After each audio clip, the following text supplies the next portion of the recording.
চুলায় আমি একটা প্যান বসিয়ে দিয়েছি, এটাতে আমি ভেজে নিব শুটকি।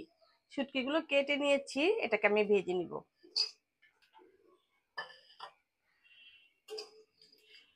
এইভাবে করে অনেকক্ষণ এটাকে ভেজে নিব, একটু লাল লাল করে। শুটকি সুন্দর একটা গ্যারান বের হয়ে গেছে, ওর কালারটাও পাল্টিয়ে গিয়েছে। এটাকে এখন উঠিয়ে নিব।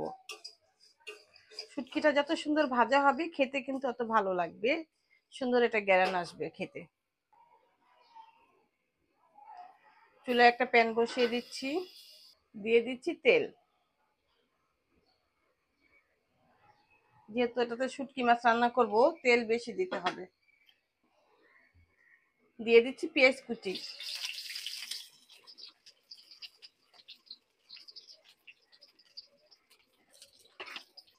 দিয়ে দিচ্ছি লবণ। পেঁয়াজটাকে ভেজে নরম করে নিব।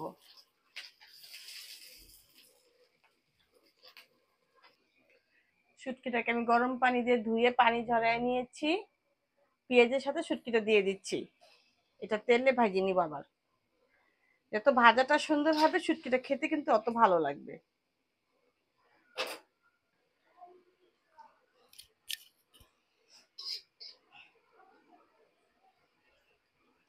পেঁয়াজটা ভাজা নরম হয়ে গিয়েছে, শুটকিটাও কিন্তু সুন্দর করে ভাজা হয়ে গিয়েছে।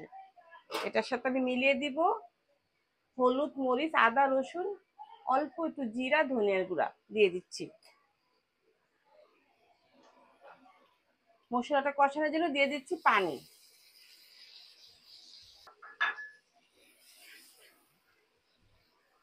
শুটকিটা এখন খেতে মাছের থেকেও ভালো লাগবে, কারণ শুটকিটা দুবার করে ভাজা হয়েছে। একবার আমি ধোয়ার আগে ভেজে নিয়েছি, আবার ধুয়ে তেলে ভেজে নিয়েছি। এখন আবার এটাকে কষাই নিব। এটা খেতে কিন্তু খুবই স্বাদ হয়। মশলাটা সুন্দর কষানো হয়ে গিয়েছে, তেল উপরে উঠে গিয়েছে। এটার সাথে আমি সবজি মিলিয়ে দিব।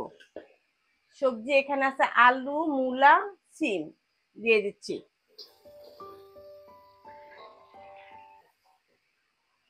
মশলার সাথে সবজিগুলো মিলাই নিব।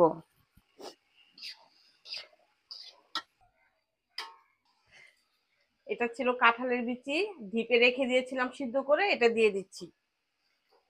শুটকির সাথে কাঁঠালের বিচি খুবই ভালো লাগে খেতে।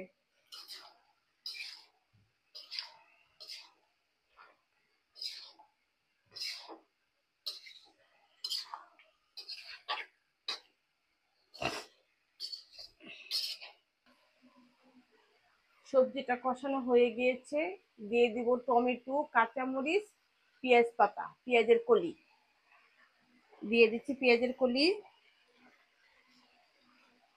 দিয়ে দিচ্ছি, কাঁচামরিচ দিয়ে দিচ্ছি, টমেটো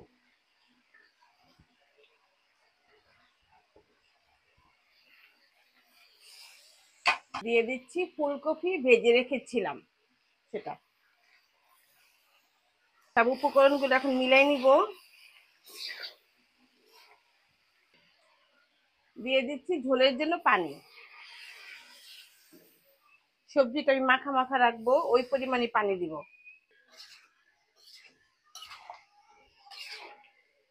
সবজি রান্না করলে আমি একটু বেশি করে রান্না করি, আর এটা আমি বক্সে করে ফ্রিজে রেখে দিই। আমার কাছে বাসি হলে খেতে আরো ভালো লাগে। এখন আর ঢাকবো না, আমি সবজিটাকে এভাবে করে নাড়াচাড়া করে রান্না করে নিব। দিয়ে দিব ধনিয়া পাতা।